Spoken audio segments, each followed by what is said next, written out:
อ่างเก็บน้ำเข้าหน้ากำลังเขียวทุกคนเลยนี่บรรยากาศอยู่เถอะ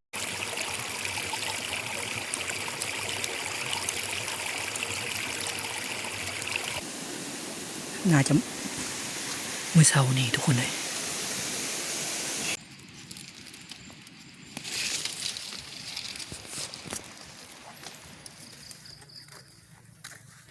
กราบทักทายสบายดีและสวัสดีพ่อแม่พี่น้องมื้อนี้ก็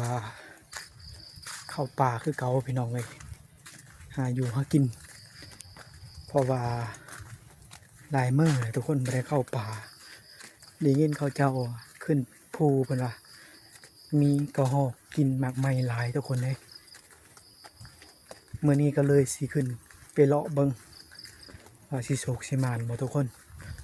เอาจังใดกลับไปติดตามรับชมน้ำกันว่าสิใดแต้มหรือบ่มื้อนี้ทุกคนเลย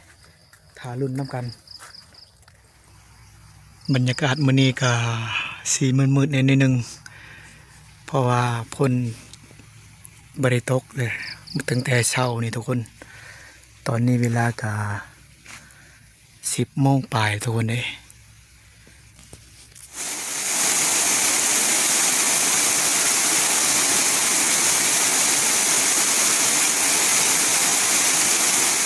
ตอนนี้เวลา11 โมงทุกคนเลย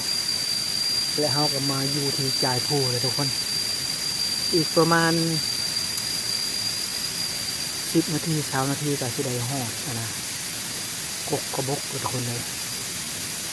กกกระบกคือว่าเขาไปก่อนนะทุกคนก็หอกกินให้ทุกคนเลยเดี๋ยวเขาสิเลาะตั้งแต่กกกระบกตัวนี้ขึ้นไปฮอดลังภูเลยทุกคนส่วนนาเสียงที่ว่ามันดังนะทุกคนเลยมันเป็นน้ำตกที่ว่าอยู่ไกลๆบอนเขานั่งให้ทุกคนมันมีน้ำตกนี่เพราะว่าฝนตกฝนห้ากระตกเมื่อวานนี่ทุกคนเลยและเมื่อนี้ฝนก็บริตกนำกับสิลายนิดนึงเฮ็ดคลิปก็บ่มีกำลังใจปานใดทุกคนเลยเพราะว่าช่อง YouTube เฮากับปิดสร้างรายได้แล้วทุกคนเฮายังแก้ไขบ่ได้ทุกคนเลยจัดไปแล้ว1 แต้มทุกคนเลยกกกระบอกเจอก็หอกินทุกคนยิงไป2 บาททุกคนเลย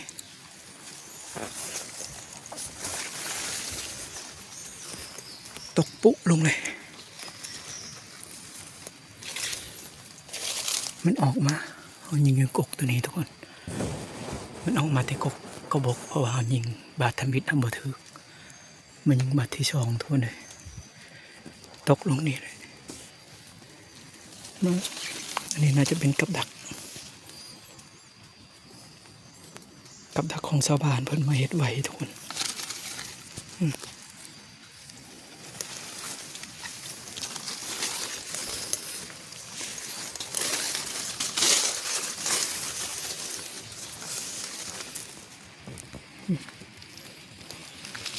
กินเมื่อกี้นี่เลยทุกคนเลย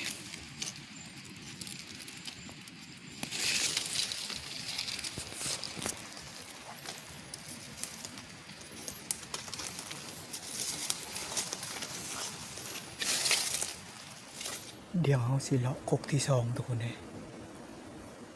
กกที่1เอาได้แล้วตัว1ทุกคนสิไปเลาะมันกกที่2ก่อนวันนี้แล้วก็สิขึ้นไปตามรางภูเลยทุกคนเลยตกกระไดทุกคนเลยมันออกทางหน้าเอาเดี๋ยวสิเกี่ยวก่อน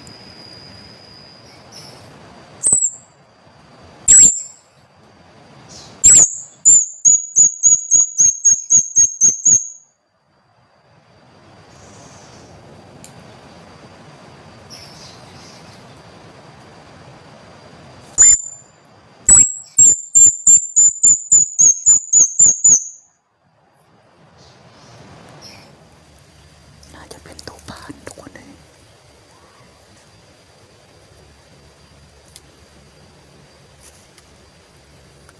กินหน่อไม้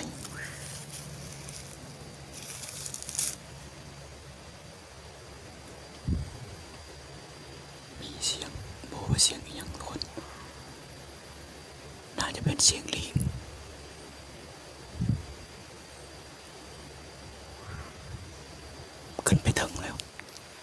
รีบทุกคนเลยบัวสิตายหรือบ่ลูกมันห้องห้าเมอยู่แถวนั้นเลยนี่เขายิงไก่ทุกคนเอาสีไปสีมาเดี๋ยวฉันไปเลาะมึงก่อนตกอยู่หลุมไปเลยน่าจะบ่ตายทุกคนเลยท่านมาตายก็สิตายไก่อยู่หรอกโอ้เสียดายเลยลูกเพราะว่าเขายิงเปล่าทุกคนเลยถ้ามันยิงวัวนี่ตายแน่นอนน่าจะแล่นไปทางบนเลยทุกคนเขาสอกหาบ่เห็นเลยแถวนี้เลยมันโดดลงมาเดี๋ยวสินำไปก่อนบางทีอาจจะมีเลือดมันก็มันมีถ้ำทุกคนเลยน่าจะหายากอยู่บางทีมันก็มาลีอยู่ในถ้ำ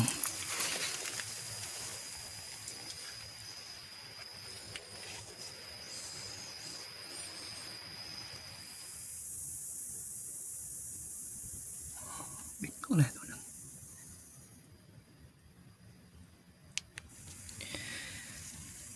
น่าจะเป็นหอยลิงทุกคนเลย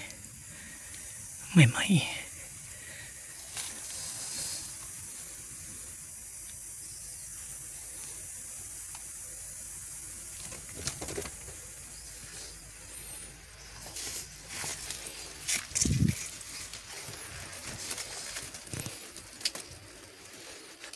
น่าจะไปทางนี้แหละ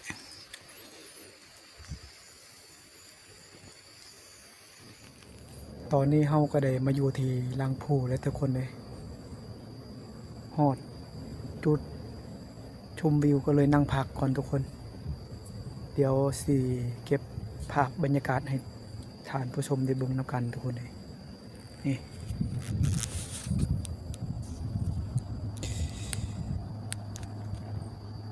จุดนี้บางท่านอาจจะสิได้เคยเห็นเพราะว่าเฮาก็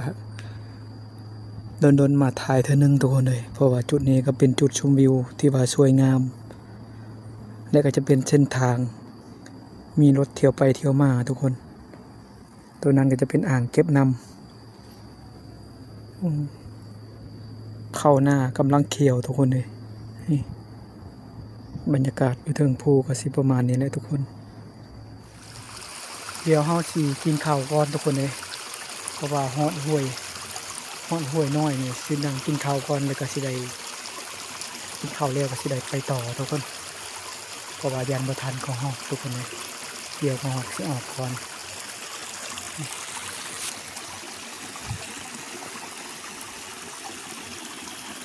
เราสิมานั่งกินข้าวอยู่นี่ก่อนทุกคนเพราะว่าอยู่นี่มีน้ำทุกคนเลย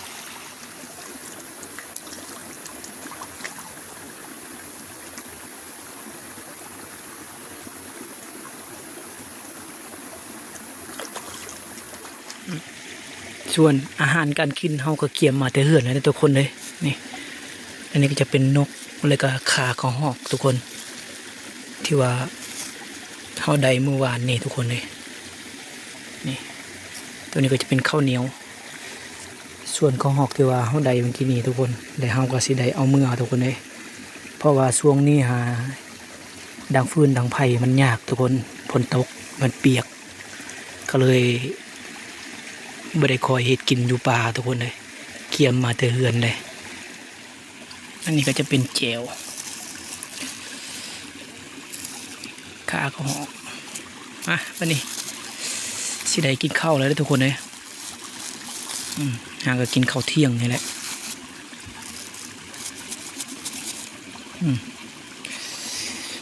เอากินข้าวกินน้ำลูกน้ำลานได้ลูกหลานน่าอยู่ว่ากินขอให้โชคให้มานได้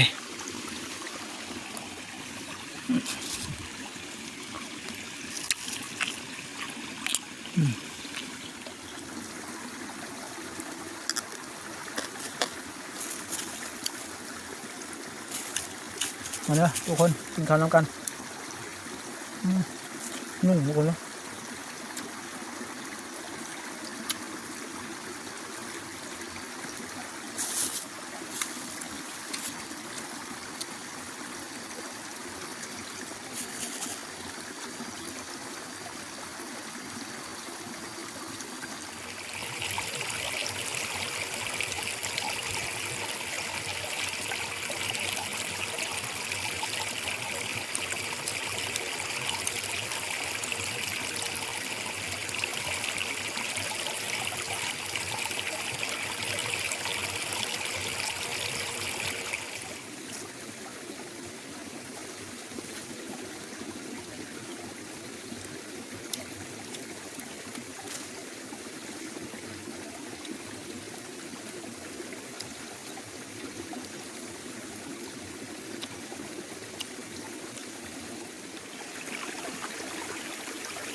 นี่ไก่ป่าเขาว่าถือตัวเลยไก่แม่สร้างตัวมันอยู่นำกันและก็มีก็นายพร้อมทุกคนก็นาย2 ตัวโอ้เสียดาย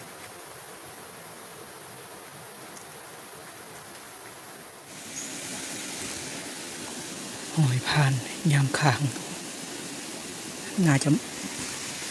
มื้อเช้านี่ทุกคนเลยหอยไม่ไหม้น่าจะเป็นวังเช้านี่แหละ